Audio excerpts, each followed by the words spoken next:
Look what I found in the weeds in a yard. They almost look abandoned. Not one 61 Corvair, but two. They're both 1961 models.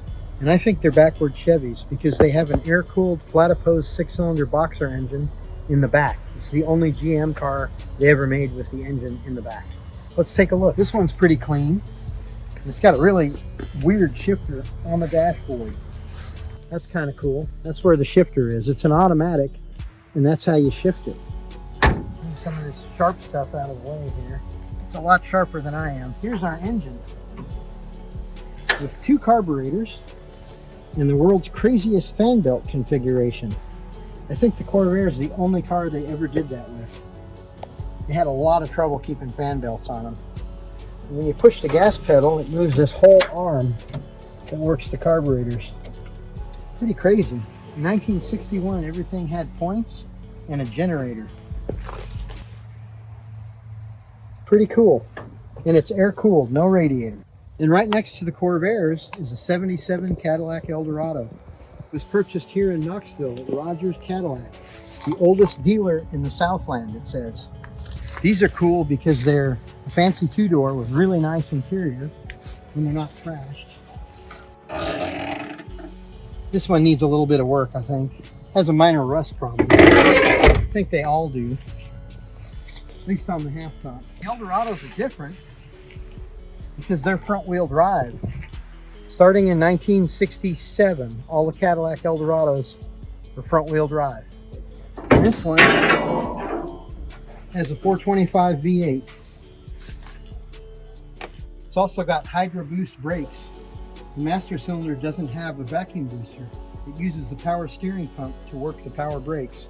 That's kind of different too. The technology they had in the 70s is pretty cool. I wonder if it does front-wheel drive burnouts. We'll have to see. Here's a 48 Chevy Coupe. It's got the old 216 stove bolt straight 6. Looks like somebody's robbed some parts off of it. Got potential, lots of potential. It's a very simple dash, as old school as they come. Really kind of cool. And here, sometime in the 70s, it looks like this car was painted. It's supposed to have a little bead of fender welting here. Somebody worked their butt off to fill that in. That's crazy. It's got one blue dot. They're real glass taillights, but only one blue dot. Wonder why. Bet this car has a story. And it's even got a trunk floor in it. There's a little rust around the latch, but in Tennessee, you don't see them with a trunk floor in them. That's crazy. This thing must have been in a barn for a long time. And more cars in the weeds here. We have a 42 Chevy truck. Looks like everything is stored in the back of it. This one looks like it has some history. I wish it could talk. Got a Cadillac steering column, tilt and telescope. Got an interesting aftermarket dash cluster in it. Looks like a lot of aftermarket gauges. Bunch of spare parts, some Cadillac hubcaps. Oh, looks like the engine's been replaced by tires. It appears to have had a Cadillac engine in this one at some time. Got a DeVille front frame on it. And obviously it's been wrecked. This one is clearly a parts car. Looks pretty well destroyed. I think it's pretty much picked clean. There's not too much left to use on it. Maybe a hood, maybe a door. And that's about it. Ah, there's a transmission laying on the ground. And half of an engine laying in there. Nice. Real nice. This is a 1990 Chevy truck. It was a WT, had the V6 in it. Engine and transmission are gone. But it looks like it came from somewhere out west. It doesn't seem to have any rust on it at all. So here's our 2005 Infiniti G35. Was running, it still runs, but it knocks like crazy. Has a few dents, but it's in pretty good shape overall for its age. Interior is pretty nice in it. Very luxurious. Got cool wheels on it. Looks like brand new tires. Been sitting for years.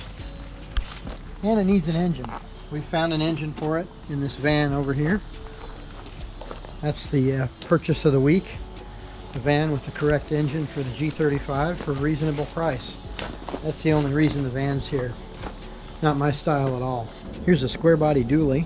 It's a little unusual because it's a 4-door extended cab, long bed. It's 2-wheel drive, but it is a big block truck. The interior is loaded with crap. But it's pretty big in there, actually. Been sitting a long time. This one may be too far gone to fix. Still runs though. It's been used and abused, has over 400,000 miles on it. Let me pop the hood here. There we go. It does have Alcoa wheels on it. Fiberglass hood, and it is a big block truck. It's even got air conditioning. Kind of useless with the vacuum brakes. It doesn't stop very well with a load on it.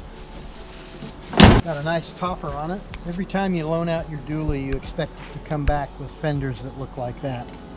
Nobody knows how to drive these unless they own one. This one is now a movable storage unit. Got several engines and all kinds of other parts in the back. This is a 76 Eldorado with 62,000 actual miles.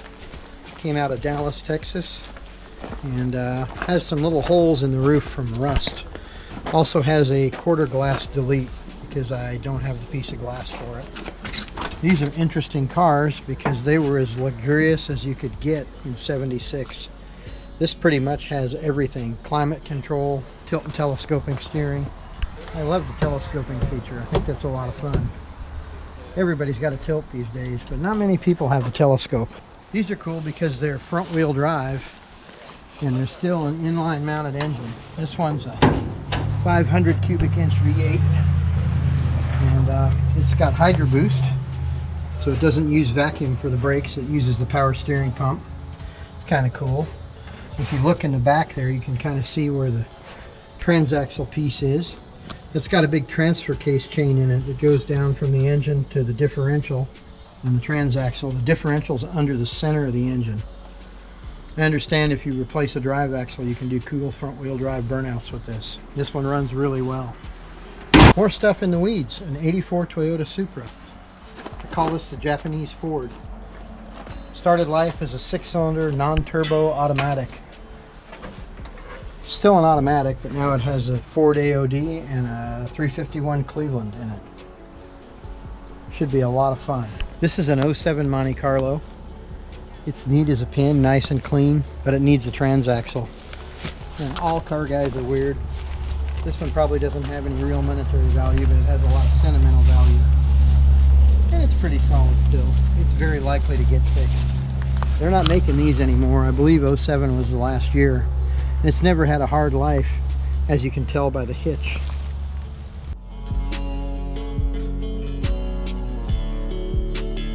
This is a 92 3000 GT. This is the car that got all the parts off the parts car, at least as many as we could use. The parts car gave us an engine, a whole bunch of pieces, all kinds of parts, good and bad. This thing's come a long way. You've seen this thing on my channel before, and it was a different color of shiny red, but not nearly as shiny. It's turned out to be a pretty neat car at this point. This is a 59 Chevy Apache. It's been in several of my other videos. It's a real work truck. I've had it for 26 years. It's got a crate engine, a Nova subframe, a Cadillac disc brake rear end. It has dual transmissions, so there's two of them in there. And I use it regularly to haul scrap, haul junk, and haul trash. It's got Silverado seats and the same Cadillac steering column. And I am of the belief that this is a factory location for hauling pipe here. It was that way when I got it. It must be original.